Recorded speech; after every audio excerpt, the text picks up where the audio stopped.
Mae cyfnewid gwybodaeth a syniadau yn hanfodol ar gyfer adeiladu gofal cymdeithasol gwell yng Nghymru.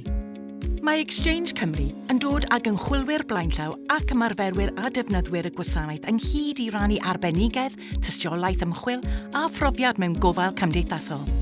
Mae ein gwefan yn cynnal 2 hyb sy'n cynnwys gwybodaeth i helpu i wella gofal a chefnogaeth i blant, pobl ifanc, teuluoedd a chymunedau ledled Cymru. Mae'r hyb teulu a chymuned yn cynnig adnoddau sydd wedi eu hanelu at gefnogi teuluoedd a chymunedau.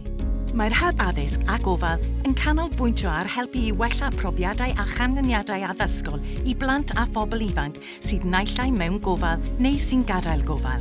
Mae'r hybiau hyn yn cynnig amrywiaeth o ddeunyddiau a mae croeso i chi gyfrannu atyn nhw, gan gynnwys llenyddiaeth academaidd, blogiau a thudalennau ffocws. Gan greu amgylcheddau i ddefnyddwyr ddarganfod a rhannu ymchwil a syniadau ar gyfer arferion gorau. Rydyn ni'n gobeithio y bydd yr adnoddau hyn yn rhoi cyfleoedd i drafod ac i ymgysylltu ymhellach.